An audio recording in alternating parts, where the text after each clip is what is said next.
there are things in our financial life that we do that we think is safe, but is actually risky. And there's things in our financial life that we think would be risky, but is actually really safe. I had a conversation very recently, and this is actually a common conversation. I'm sure it could be one that you're having. It's certainly at least one that you've had with someone else about money. And it goes something like this. I want to be debt-free. So I want to pay off my house.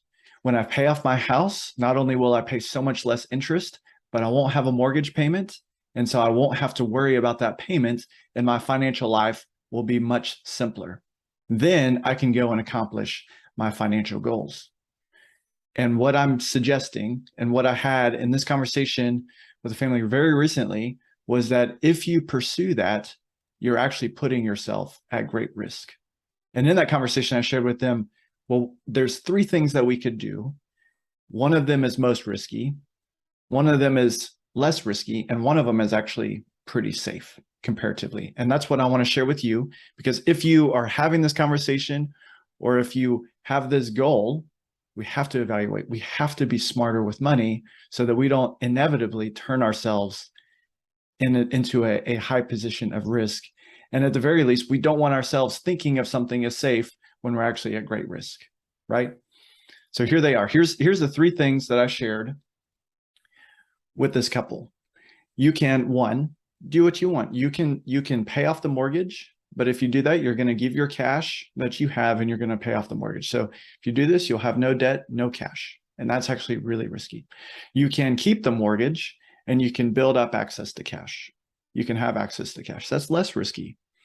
Or thirdly, you could not pay off the mortgage, build up the cash, and then go find things that create cash flow that ends up paying for the mortgage.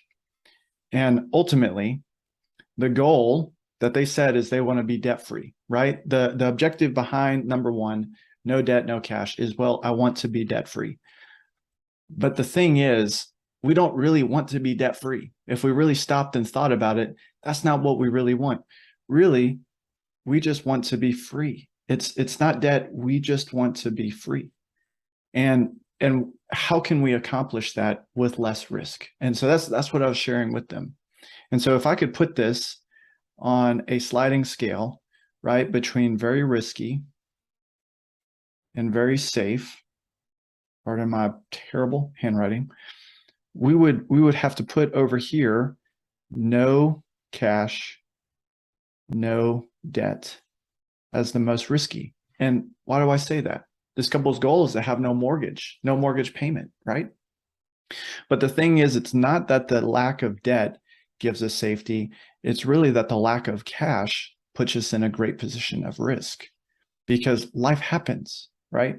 If something happens in life, you get in a bad accident, somebody gets sick, something breaks that you have to repair, you're going to need cash to do that. And if you don't have your own cash, you're going to have to go get somebody else's cash, and you're going to go back into debt. And that's actually really risky, a risky position to be. The second thing that you could do is that you could keep the debt, but instead of giving your cash to the debt, you could build up access to cash. And this is actually less risky, because when you have all the cash that you need, you could go pay off the debt, couldn't you? It actually doesn't take that option off the table. But in the meantime, it does give you access to cash so that if something happens, there's a need where you can solve that need with your own cash. But furthermore, it actually could help you even move further to the safest side. And so keeping the debt, you could take the cash and you could build cash flow with it. And under the whole idea of, really, I want to be free, what we could do is take this cash and go find investments, not just dealing in debt, but find investments. And so I will acknowledge there is risk in investments. And so we have to be great investors. We need to know ourselves as an investor, and we need to be in community with people who are other investors. We can take this and make these investments from our cash that generates cash flow, and we can take this cash flow and use it to pay the debt. Really, the objective is freedom. If this couple's goal says, I don't want to pay the mortgage, I don't want to have a mortgage, Well, you can either pay off the mortgage, or you can take cash and create cash flow that pays for the mortgage. So this is what I was sharing with them, and just help you build a framework of thinking that, hey, there's actually more than one thing that we can do here. And actually the thing that you might want to do that might make you feel safe actually puts you in a position of great risk. I hope this helps.